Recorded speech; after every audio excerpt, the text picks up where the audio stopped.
Ever feel like you're talking to a wall when you teach?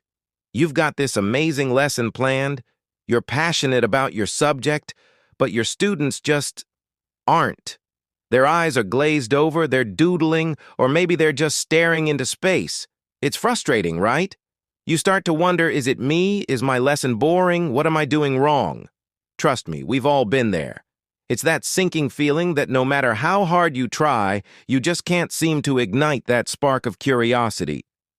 But what if I told you the problem isn't your lesson plan? And it's not necessarily about making your class more fun with games and gimmicks. What if the secret to unlocking your students' potential lies in something much deeper, something more fundamental? Today, we're diving into a game-changing book for every educator out there, The Will to Learn, by Dave Stewart Jr. This book completely reframes how we think about student motivation. Stewart argues that motivation isn't something students either have or don't have. It's something we, as teachers, can systematically build and cultivate in every single one of them. So, how do we do it? Stewart breaks it down into 5 key beliefs that we need to foster in our students. These aren't just abstract ideas. They are practical, actionable beliefs that form the bedrock of student motivation. Think of them as the 5 pillars holding up the entire structure of learning. The first, and arguably the most important, is credibility. Before a student will learn from you, they have to trust you. Credibility isn't about being their best friend or being the cool teacher. It's about demonstrating that you are both competent and caring. Competence means you know your stuff. You're passionate about your subject, you're organized, and you have a clear plan for their learning. Caring means you see them as individuals. You know their names, you take an interest in their lives outside of school, and you genuinely want them to succeed. Think about it from a student's perspective. Why would they put in the effort for a teacher who doesn't seem to care about them or doesn't seem to know what they're doing? It's a simple human truth. We work harder for people we respect and who we believe have our best interests at heart. Stewart suggests simple things, like greeting students at the door by name, remembering small details they share with you, and being transparent about why you're teaching what you're teaching. These small acts build a massive foundation of trust.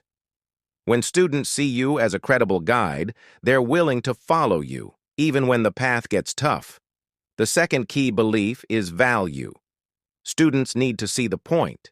They're constantly asking, either out loud or in their heads, why do we have to learn this? When will I ever use this in real life? If we can't provide a compelling answer, their motivation will plummet. The work will feel pointless, like just another box to check. This isn't about linking every single algebra problem to a future career. It's about connecting the material to their lives right now.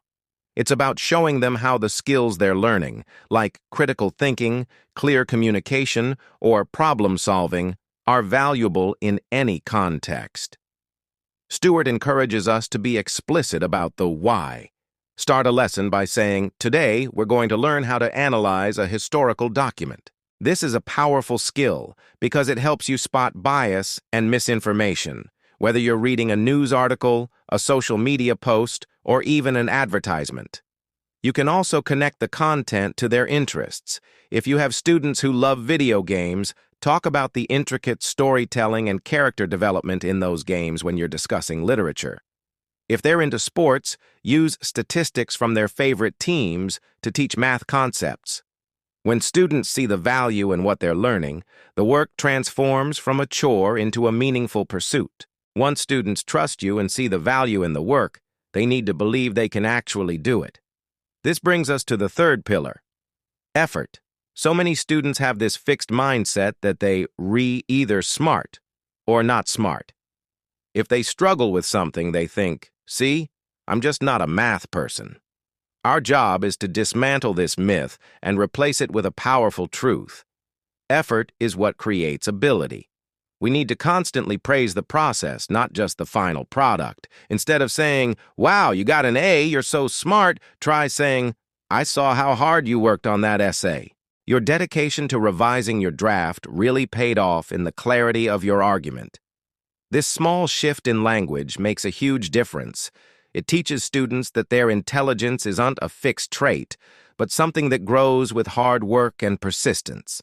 Stuart also recommends sharing stories of struggle, both your own and those of famous people. Let them know that even experts make mistakes, and that learning is often a messy, challenging process. When you normalize struggle, you give students permission to try, to fail, and to try again. They start to see challenges not as roadblocks, but as opportunities to grow stronger. This belief in the power of their own effort is what will keep them going when the work gets difficult. Next up, we have the fourth belief, efficacy. This is subtly different from effort. Efficacy is the belief that my efforts will pay off. A student can believe that effort is important, but if they feel like they're just spinning their wheels and not making any progress, they'll give up. They need to believe that their hard work will actually lead to success in this class, with this teacher. So how do we build efficacy? We have to design our lessons and assignments to ensure that students can experience success. This doesn't mean making everything easy. It means scaffolding learning appropriately. We need to break down complex tasks into smaller, manageable steps. We provide clear instructions, models of excellent work, and plenty of opportunities for practice with feedback. Imagine teaching someone to shoot a basketball.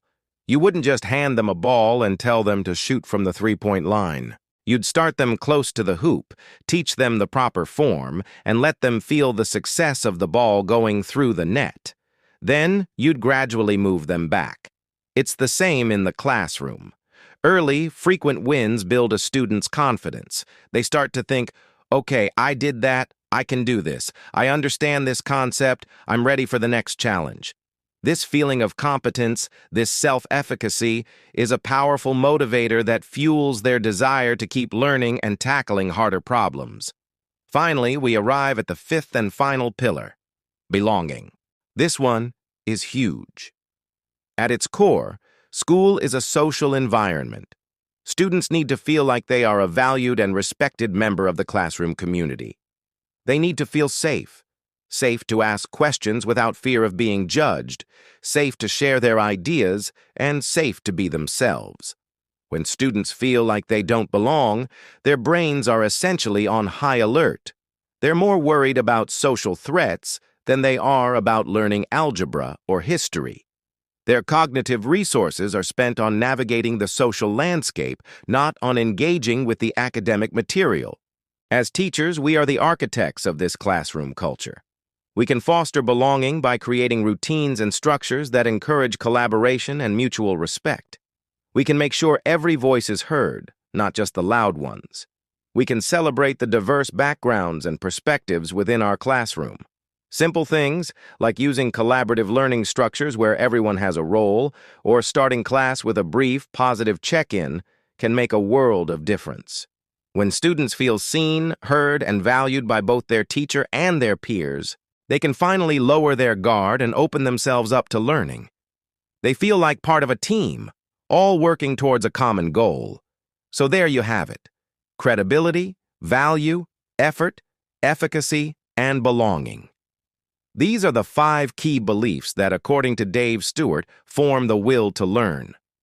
It's not a magic trick or a quick fix. It's about being intentional. It's about systematically and patiently building these beliefs in our students day in and day out. When we focus on cultivating these 5 beliefs, the classroom dynamic transforms. We move away from a model of compliance, where we're just trying to get students to do the work, and towards a model of genuine engagement, where students want to do the work because they trust us. They see its value, they believe in their own effort and ability, and they feel like they belong. This is how we stop talking to a wall and start having a real conversation. This is how we don't just teach our subject, we teach our students how to become lifelong learners.